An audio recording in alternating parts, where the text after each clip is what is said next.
What is life without entertainment to spice up your daily living? This morning on Breakfast Central, we have our own entertainment star boy in the building, Sam Dandy. Good morning and thank you for joining us. What's happening in the world of entertainment? Since I'm standing in for Selgie, I'll call you Dangerous Dandy like he always does. Wow, I Good like the morning, Dandy. consistency. It's the consistency for me. But thank you, of course, for having me. And there's so much has happened over the weekend. Are you ready for it? Yes, start with we this one. are. Nigerian Grammy Award-winning musician Wizkid is back in the news. Now this time, Ayodeji Ibrahim Balogun, of course also called Starboy, has broken new grounds in the United States. Now over the weekend, Wizkid's hit song, Essence, was certified triple platinum according to the Recording Industry Association of America.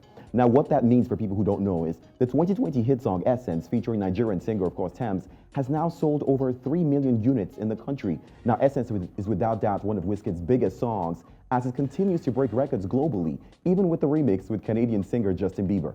Now, although Wizkid just dropped his fifth studio album, More Love, Less Ego, it's incredible to see Essence off his previous album, Made in Lagos, still remain so relevant. Now, as they say, true music, in fact, transcends time and place. Now, recall that in July 2021, the project became the first Nigerian song to crack the Billboard's Hot 100, as well as the third from Africa. 4 weeks after that, Essence recorded another leap, climbing by 23 spots on the Hot 100 charts to the 59th place. Now, while speaking recently, he was watching a Bob Marley Get Up stand-up documentary, and Wizkid had this to say while watching that. He says, "I have one other aim for this new chapter, to live forever. Not physically, but for whatever I create to live forever." Now, adding that it reaffirms what he does as a musician, he says, "Because I know one day they're definitely going to recreate a play about me." Now, of course, big shout out to Big Wiz, as he calls himself. It certainly doesn't cost us to put in the hard work and to dream as well. So we're looking forward to a play about Wizkid coming years.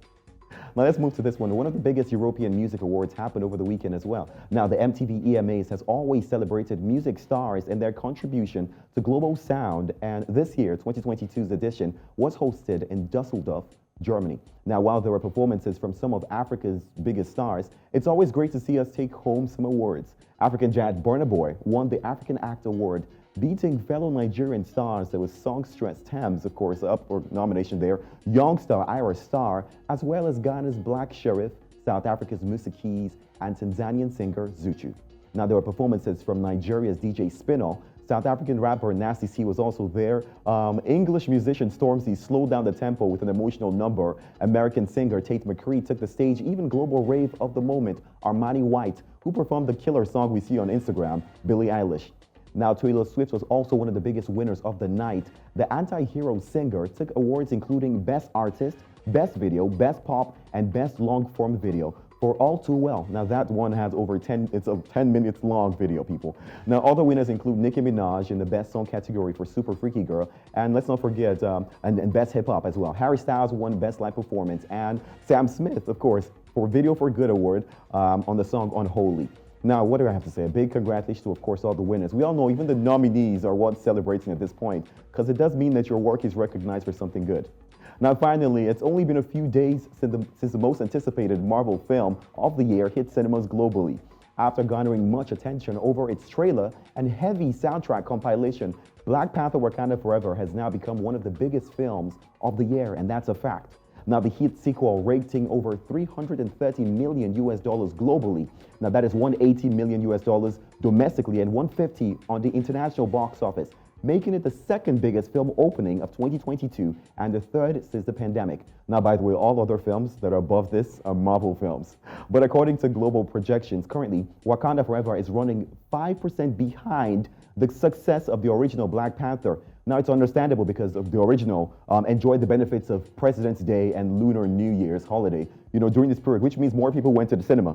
Now, the first Black Panther held number one, for 5 weekends straight back in 2018. However, everybody's loving this sequel, and I must say it has enough gas, I feel like it does, to hold the number one spot each week until new competition hits. Now, we know that 20th Century Studios and Disney's Avatar, are doing something, so of course that's going to drop December the 16th.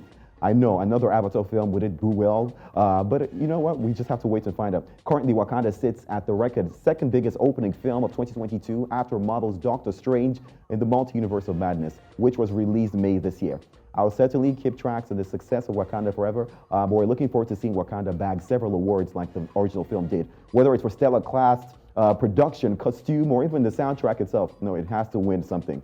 But again, congratulations to everyone who's a part of it, and I'm just super excited. Has any of you seen Wakanda yet? Because I haven't. I'm sad. I haven't. I am sad. I mean, I can't wait to see the movie, but I saw the premiere, especially in Nigeria. It was a beautiful one. I saw the outfits. I mean, it was fantastic.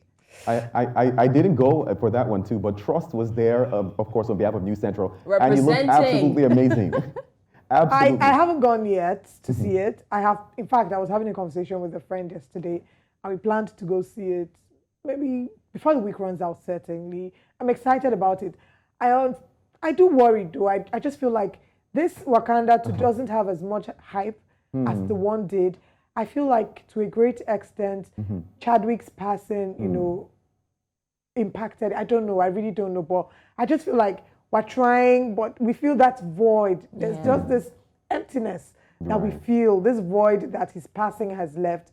But I really, really am looking forward to it. And I hope that it would break records for the sake of Chadwick. I really hope that it breaks records because, I mean, Wakanda was a film. I don't go to the cinema to see a film more than once. I went to the cinema to see Wakanda more than once, and I was crying. I had goosebumps. I was proud to be African again. And I also know that this other one, the sequel, is going to be emotional as well, because I've seen videos of people who went to the cinemas and were literally shedding tears. Like, tears were pouring out. So I can't wait to see it, honestly. And also talking about, Essence. I mean, it's okay to say that Essence is a song that keeps winning. It's beautiful to see. Essence is really topping the charts, and no pressure, but a lot of people are looking to see how his new album, The More Love, Less Ego, will do as well. Maybe I should ask Sam Dandy, because you're the one who told us about it. Have you listened to More Love, Less Ego? For sure, I definitely did, and without, a lot of bias. I love the song with Ira Star because I'm a huge Ira Star fan. So once that song played, I'm like, okay. And every other song was good. In fact, according to Spotify, it was like the second, of course, besides Burna Boy's Love Damini, most streamed for the entire year album. So really? It means that it's still doing good. People have to listen. It's Wizkid, okay? We must listen. It's Wizkid. And to be fair. But of course, he dropped the video of that song, Too Sugar, with Ira Star, and that one too is fine. Ira is looking gorgeous, but, I'm You really are an Ira Star fan. I am. All right, Sam Dandy, thank you very much for bringing us entertainment. We look forward to seeing you again. As we call it a day this morning on Breakfast Central, there's more to come. So let's take you through what's coming up later today.